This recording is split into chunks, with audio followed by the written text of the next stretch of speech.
Hello, everyone, and welcome to this episode of Ignition Time. Some incredible things are happening in Washington, D.C. Welcome to our channel. This is the Ignition Time channel. Welcome to another episode of the D.C. Comedy Hour. So let's take a look at what Senator John Kennedy, the Republican from Louisiana, is saying to Dr. Saul Omarova, who's President Biden's comptroller currency pick. By the way, she was born in Russia, and you can tell based on her accent that, she spent some time growing up in Russia. But some pretty bizarre words from John Kennedy. He said this, I quote, "I don't know whether to call you professor or comrade." And by the way, as soon as he says it, if you pay attention, someone says, "Oh my goodness." You'll hear that on camera.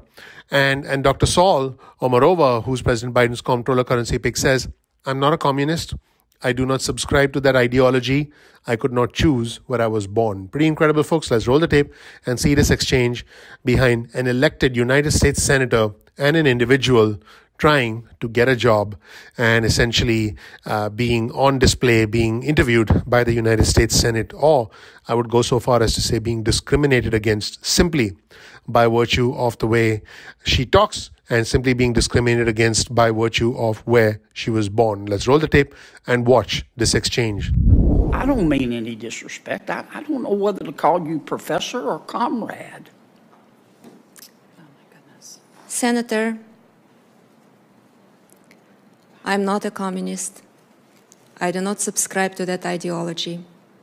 I could not choose where I was born. I do not remember joining any Facebook group that subscribes to that ideology. I would never knowingly join any such group. There is no record of me ever actually participating in any Marxist or communist discussions of any kind. My family suffered under the communist regime.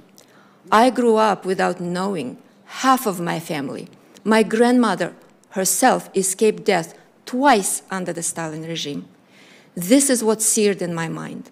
That's who I am. I remember that history. I came to this country. I'm proud to be an American. And this is why I'm here today, Senator. I'm here today because I'm ready for public service. And so here's another exchange, folks. John Kennedy apparently was not done. He was pressing President Biden's pick for currency comptroller. And he said, "You used to be a member of a group called the Young Communists."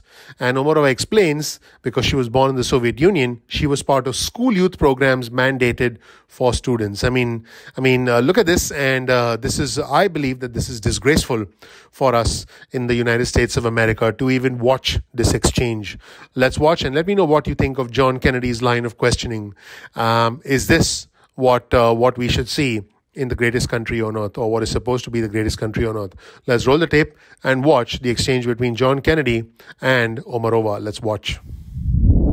You used to be a member of a group called the Young Communist, didn't you?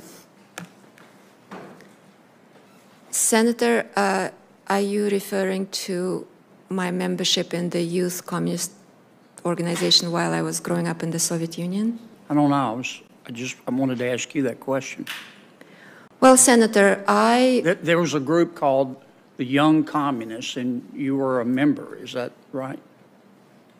I'm not exactly sure which group you're referring to. Well, the formal name of it is the Leninist Communist Young Union of the Russian Federation, and it's also known as the Leninist Komsomol of the Russian Federation, and it's commonly referred to as the Young Communists.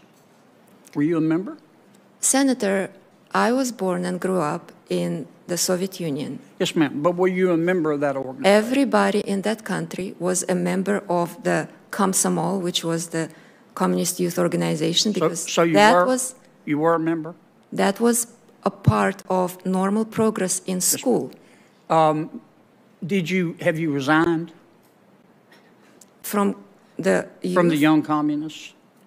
You grow out of it with age, automatically. Did you send them a letter though, resigning?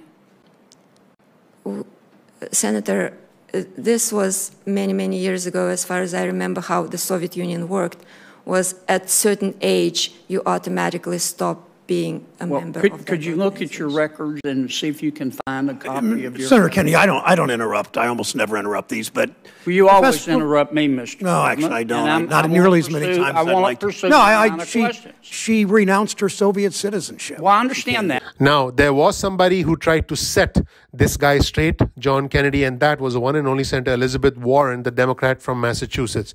She actually did not like John Kennedy's line of questioning of Dr. Saul Omarova, and she said this, I quote, "Sexism, racism, pages straight out of Joe McCarthy's 1950s Red Scare tactics. Welcome to Washington in 2021. There you go, setting this guy straight. And let's roll the tape and see what Senator Elizabeth Warren had to say to her colleague, United States Senator John Kennedy. Let's watch.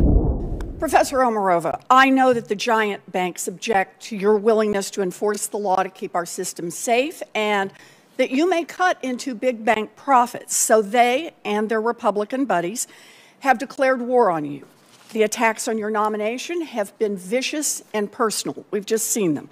Sexism, racism, pages straight out of Joe McCarthy's 1950s Red Scare tactics. It is all there on full display. Welcome to Washington in 2021. All right, now let's shift gears to another Democrat. This one's Tim Ryan, who's a Democrat from Ohio. He's a congressman. He actually goes off on Republicans for opposing President Biden's spending plan after passing $1 trillion in tax cuts that primarily benefited the wealthy and corporations. This guy is super passionate whenever he speaks. Let's roll the tape and hear from Congressman Tim Ryan, the Democrat from Ohio, basically saying, I quote, "This place is ridiculous." But when I listen to the other side, I hear somebody who, if this was a football game, I'd go back and say, I want a review. I want a review of the play, and I want to pull up the C-SPAN video of all the Republicans at the Rose Garden touting a big tax cut for the top 1% that blew $1 trillion hole in the economy.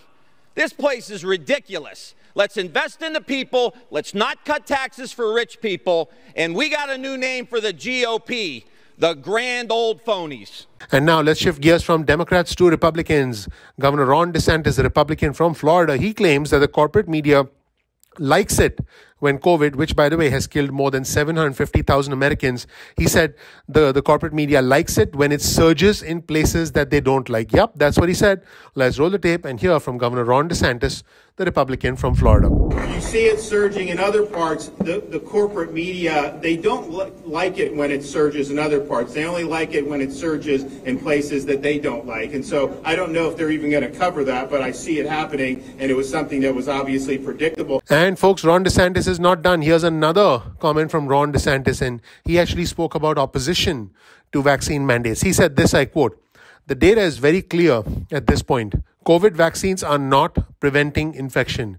Well, I have news for you, Ron DeSantis. And by the way, I don't think he's a doctor, but I have news for him. The COVID vaccine very much prevents infection, and that is the whole idea. A lot more people would have died had it not been for the vaccine. So this guy is quite a tool. Let's roll the tape and hear from Governor Ron DeSantis. Let's watch. People say you need to mandate, right? They're justifying these mandates, but we know, and the data is very clear at this point, COVID vaccines are not preventing infection, okay? It's just not.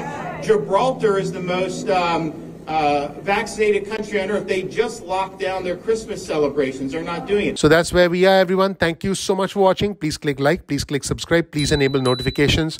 I appreciate you. My name is Dr. Nitin Chhoda with Ignition Time. I work hard on this channel every single day. Thank you so much. I'm looking forward to seeing you in the next episode of Ignition Time. Take care. Bye.